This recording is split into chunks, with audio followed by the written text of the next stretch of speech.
Assalamualaikum warahmatullahi wabarakatuh. Perkenalkan, nama saya Alia Ningsila Simpala. Saya dari kelas 2F dengan NIM 1514221134, jurusan Pendidikan Guru Sekolah Dasar. Nah, pada video kali ini saya akan menjelaskan 7 metode pembelajaran.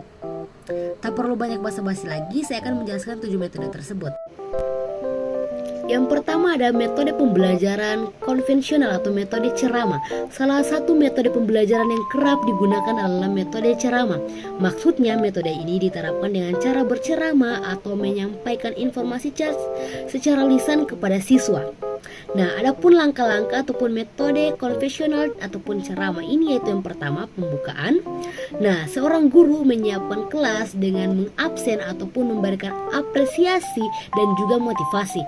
Kemudian ada kegiatan inti. Seorang guru menjelaskan materi yang akan disampaikan. Kemudian itu ada evaluasi di mana seorang guru dapat menanyakan kembali apa yang telah dijelaskan pada siswa. Setelah kita mengetahui tentang langkah-langkah dari metode pembelajaran ceramah itu, alangkah baiknya kita juga dapat mengetahui tentang kekurangan ataupun kelebihan dari metode pembelajaran ceramah. Adapun kekurangan metode pembelajaran ceramah yaitu yang pertama, siswa menjadi pasif. Yang kedua, proses pembelajaran membosankan dan siswa cepat mengantuk. Yang ketiga itu terdapat unsur paksaan untuk mendengarkan. Adapun kelebihan dari metode pembelajaran ceramah yaitu antara lain yang pertama mendorong siswa untuk menjadi lebih fokus. Yang kedua, guru dapat mengendalikan kelas secara penuh. Yang ketiga, guru dapat menyampaikan pembelajaran yang luas. Yang keempat, dapat diikuti oleh jumlah anak didik yang banyak. Yang kelima yaitu mudah dilaksanakan. Kita masuk ke metode pembelajaran yang kedua yaitu metode pembelajaran diskusi. Nah, metode diskusi merupakan metode pengajaran yang erat hubungannya dengan belajar pemecahan masalah. Metode ini dilakukan secara berkelompok atau diskusi kelompok. Adapun langkah-langkah itu yang pertama langkah persiapan. Pada langkah ini, hal yang perlu dilakukan guru adalah yang pertama menentukan tujuan pembelajaran yang ingin dicapai, baik yang bersifat umum maupun khusus. Yang kemudian menentukan jenis diskusi yang tepat sesuai dengan tujuan pembelajaran. Kemudian yang kedua itu adanya pelaksanaan diskusi. Pada langkah ini, hal yang perlu dilakukan guru adalah yang pertama memastikan seluruh persiapan diskusi sudah tersedia dengan baik. Yang kedua, memberikan arahan kepada siswa terkait tujuan pembelajaran serta aturan yang terdapat dalam diskusi. Baik, kita masuk ke langkah terakhir yaitu menutup diskusi. Nah, langkah terakhir ini berisi tentang hal-hal seperti yang pertama membuat kesimpulan berdasarkan hasil diskusi yang telah disepakati, kemudian mengevaluasi jalannya diskusi dengan meminta pendapat seluruh siswa sebagai umpan balik untuk perbaikan pembelajaran selanjutnya. Adapun kelebihan metode diskusi antara lain yang pertama merangsang kreativitas anak didik dalam bentuk ide, gagasan, prakarya, dan terobosan baru dalam pemecahan masalah. Yang kedua yaitu mengembangkan sikap saling menghargai pendapat orang lain. Yang ketiga memperluas wawasan. Yang keempat membina untuk terbiasa musyawarah dalam memecahkan suatu masalah. Adapun kelemahan dari metode pembelajaran diskusi yaitu yang pertama, membutuhkan waktu yang panjang. Yang kedua, tidak dapat dipakai untuk kelompok yang besar. Yang ketiga, peserta mendapatkan informasi yang terbatas. Yang keempat, dikuasai orang-orang yang suka berbicara atau ingin menonjolkan diri. Baik, kita masuk ke metode pembelajaran yang ketiga yaitu metode pembelajaran tanya jawab. Metode tanya jawab adalah metode mengajar yang memungkinkan terjadinya komunikasi langsung yang bersifat two-way traffic sebab pada saat yang sama terjadi dialog antara guru dan siswa. Adapun langkah-langkahnya itu yang pertama, menjelaskan kepada siswa tujuan pembelajaran khusus atau TPK. Yang kedua, mengkomunikasikan penggunaan metode tanya jawab. Yang ketiga, guru memberikan permasalahan sebagai bahan apresiasi. Yang keempat, guru mengajukan pertanyaan ke seluruh kelas. Yang kelima, guru harus memberikan waktu yang cukup untuk memikirkan jawaban sehingga dapat merumuskan secara sistematis. Kita masuk ke kelebihan dari metode pembelajaran tanya jawab yaitu kelebihannya yang pertama, pertanyaan dapat menarik dan memusatkan perhatian siswa. Yang kedua, merangsang siswa untuk melatih dan mengembangkan daya pikir termasuk daya ingat. Yang ketiga, mengembangkan keberanian dan keterampilan siswa dalam menjawab dan mengemukakan pendapat. Adapun kelemahan dari metode tanya jawab yaitu yang pertama, siswa merasa takut bila guru kurang dapat mendorong siswa untuk berani dengan menciptakan suasana yang tidak tegang. Yang kedua, tidak mudah membuat pertanyaan yang sesuai dengan tingkat berpikir dan mudah dipahami siswa. Yang ketiga, sering membuang banyak waktu. Sekarang kita masuk ke metode pembelajaran yang keempat, yaitu metode pembelajaran demonstrasi. Demonstrasi yang dimaksud ialah metode mengajar yang memperlihatkan bagaimana proses terjadinya sesuatu. Adapun langkah-langkahnya itu yang pertama, mempersiapkan alat dan bahan yang diperlukan. Yang kedua, guru menjelaskan kepada anak-anak apa yang direncanakan dan apa yang akan dikerjakan. Yang ketiga, guru mendemonstrasikan kepada anak-anak secara perlahan-lahan serta memberikan penjelasan yang cukup singkat. Adapun kelebihan dari metode pembelajaran demonstrasi itu yang pertama, menghindari verbalisme. Yang kedua, siswa lebih mudah memahami apa yang dipelajari. Yang ketiga, proses pengajaran lebih menarik. Yang keempat, siswa dirangsang untuk aktif mengamati ataupun menyesuaikan antara teori dan kenyataan dan mencoba melakukannya sendiri. Adapun kelemahan dari metode pembelajaran demonstrasi yang pertama, memerlukan keterampilan guru secara khusus. Yang kedua, kurangnya fasilitas. Dan yang terakhir, membutuhkan waktu yang lama. Sekarang kita masuk ke metode pembelajaran yang kelima, yaitu metode pembelajaran eksperimen. Metode eksperimen adalah cara penyajian pelajaran di mana siswa melakukan percobaan dan mengalami dan membuktikan sendiri sesuatu yang dipelajari. Adapun langkah-langkahnya itu yang pertama, pembelajaran diawali dengan melakukan percobaan yang didemonstrasikan guru atau dengan mengamati fenomena alam. Yang kedua, pengamatan merupakan kegiatan siswa saat guru melakukan percobaan. Siswa diharapkan untuk mengamati dan mencatat peristiwa yang terjadi saat eksperimen berlangsung. Yang ketiga yaitu hipotesis awal. Siswa dapat merumuskan hipotesis sementara berdasarkan hasil pengamatannya.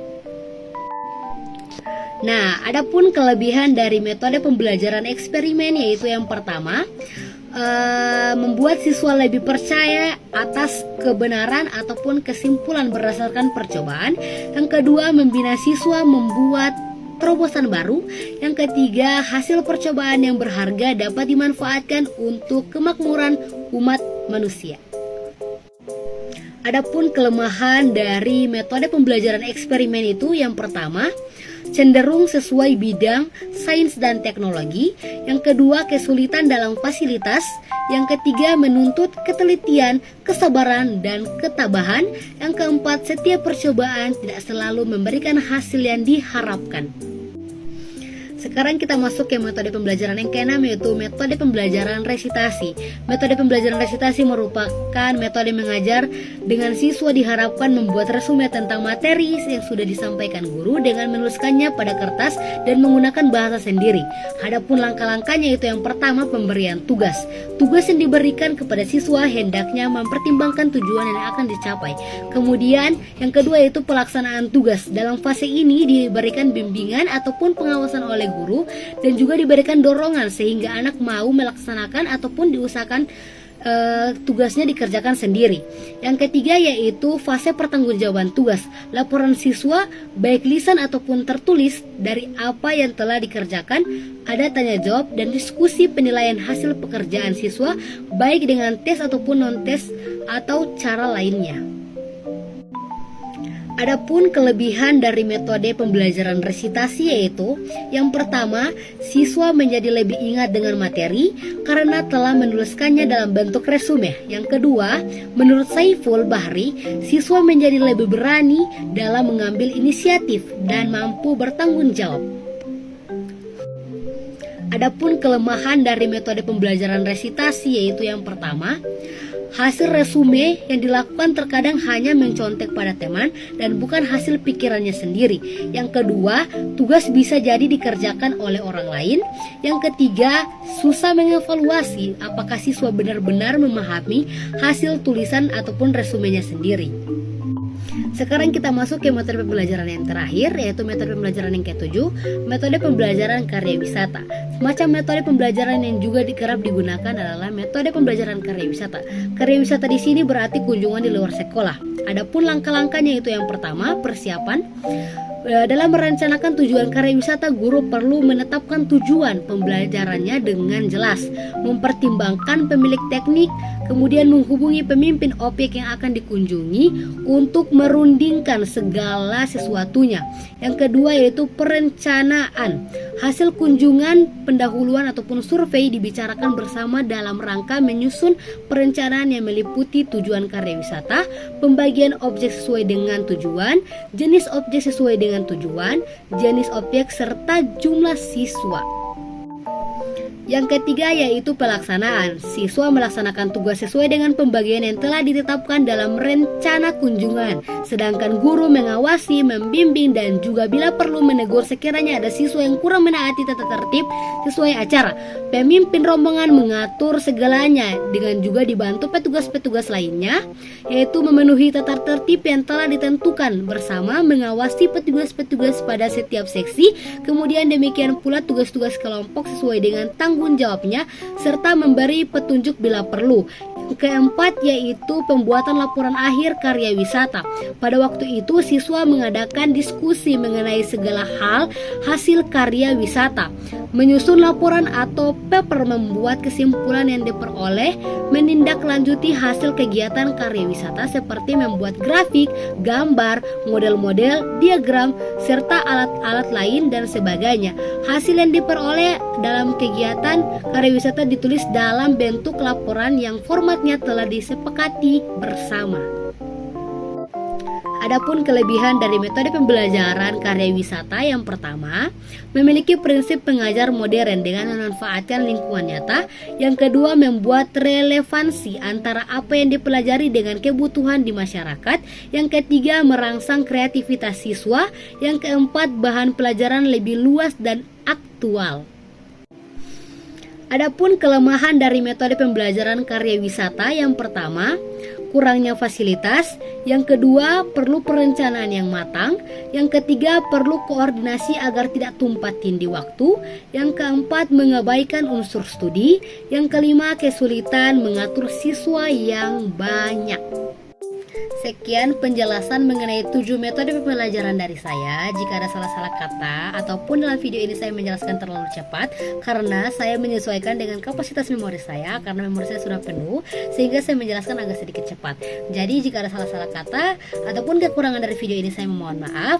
Wabillahi taufiq wal hidayah. Wassalamualaikum warahmatullahi wabarakatuh.